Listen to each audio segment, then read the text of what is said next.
Dear Maryanne, in your second letter, you illustrated the process of making meaning of words in our reading brain using the metaphorical trapeze artists swaying in and out, whispering questions about the context of the word that might suggest its meaning within the cognition ring.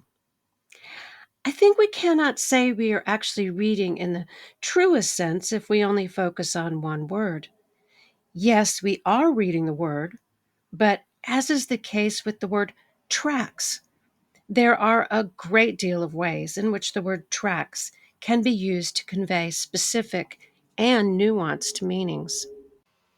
You point out that while reading, processing a sentence is not a simple additive exercise in which all the perceptual and linguistic activities described in your second letter take place.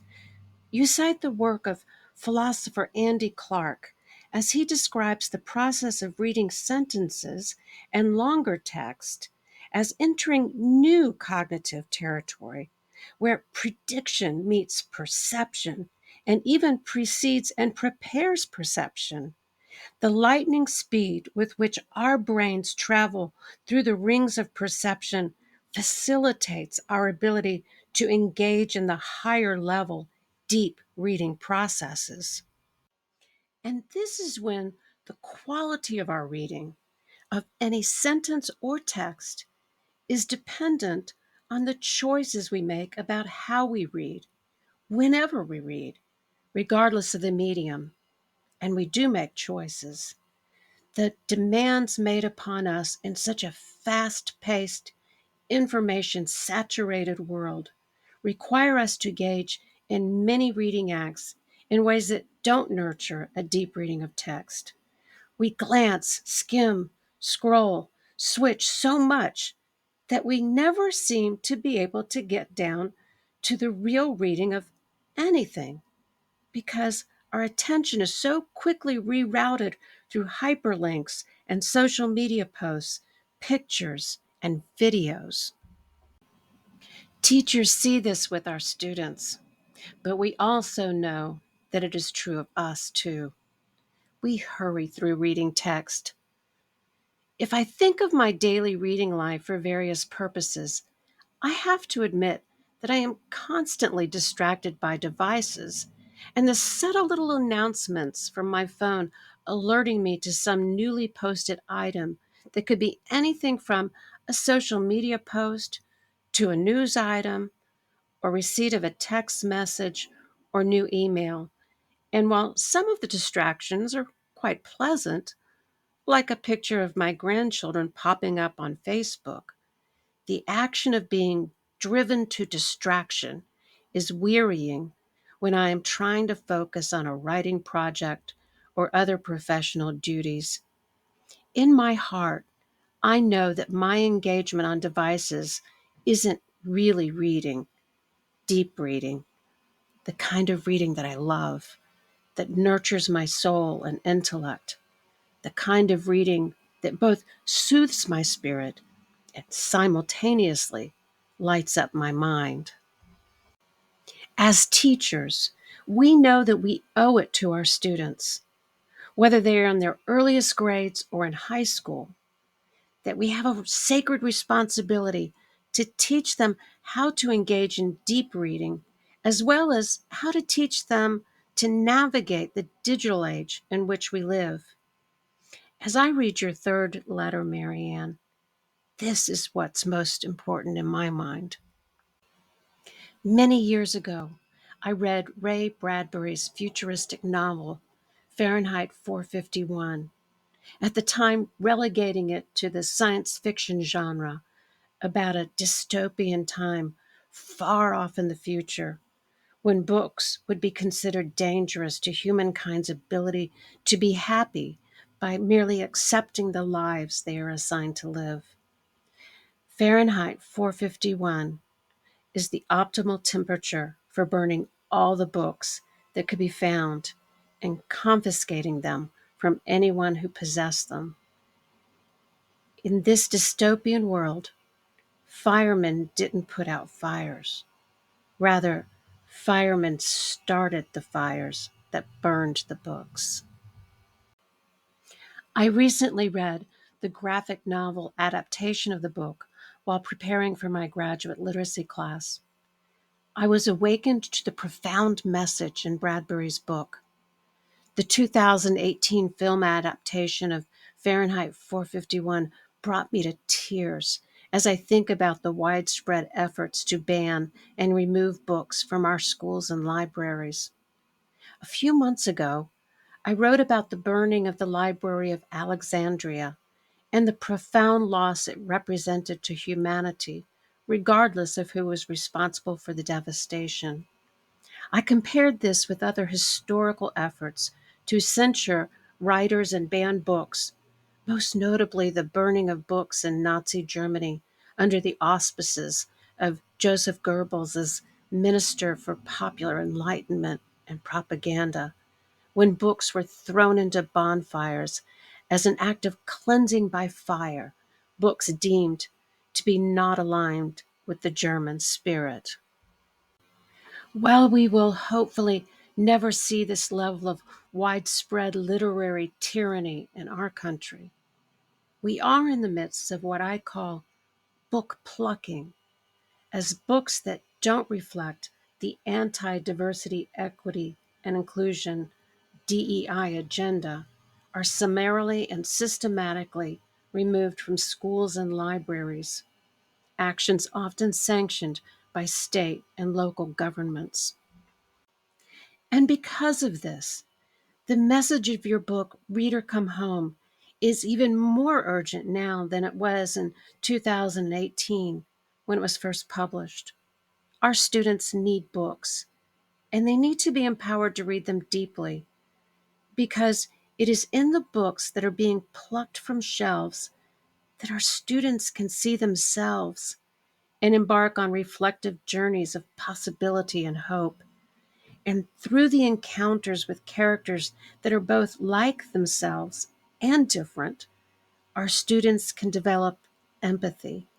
As you write, the act of reading is a special place in which human beings are freed from themselves to pass over to others, and in so doing, learn what it means to be another person with aspirations, doubts, and emotions that they might otherwise never have known. Theologian John S. Donne's description of passing over is a beautiful way to think about deep reading as we enter the feelings, imaginings, and thoughts of others through a particular kind of empathy, and then come back to ourselves. As teachers, we can begin to develop the perspective of empathy even with our youngest students. As you point out, children learn about Toad's kind actions when Frog is ill in the Frog and Toad books. Even when reading aloud to young children, we can model the process of deep reading as we pause to ponder the characters' feelings, motivations, and actions. As you point out, what will happen to young readers who never meet and begin to understand the thoughts and feelings of someone totally different? What will happen to older readers who begin to lose touch with that feeling of empathy for people beyond their own family, community, and experience? It is a formula for unwitting ignorance, fear, and misunderstanding that can lead to the belligerent forms of intolerance that reflect the absolute opposite of America's original goals for its citizens of many cultures. And I will add to that, in our current climate in which book pluckers want to remove books that feature what they consider the other, particularly books that feature LGBTQ characters, or characters of color, or characters with diverse cultural experiences and perspectives, there is a further danger.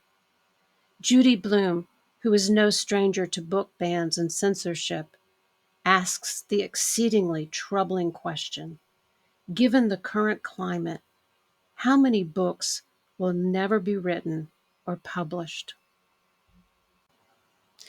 But getting back to the wonders of the brain as it comprehends, makes meaning of text, you discuss the importance of background knowledge in order to engage in deep reading. Teachers often talk about the need to build background knowledge in order for their students to comprehend text, whether fiction or nonfiction. In our coursework, we often discuss Keith Stanovich's research on the Matthew effect and how impactful it is for young students when they enter school without enriching literacy experiences because, well, indeed, the word rich students get richer, and the word poor students have an unbelievably steep hill to climb in their literacy journeys. But background knowledge can't be reduced to merely something that can be built within a single lesson with a KWL chart or semantic organizer.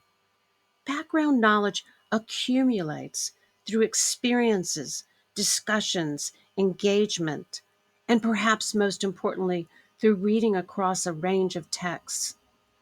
You cite the work of contemporary philosopher Mark Grief when you state, the more we know, the more we can draw analogies, and the more we can use those analogies to infer, deduce, analyze, and evaluate our past assumptions, all of which increases and refines our growing internal platform of knowledge. There is a saying that goes, the more you read, the better you read, and the better you read, the more you want to keep reading. I think the same can be true of knowledge in general. The more you learn, the better equipped you are to learn more. And the knowledge you gain enables you to better gain more knowledge and want to learn more.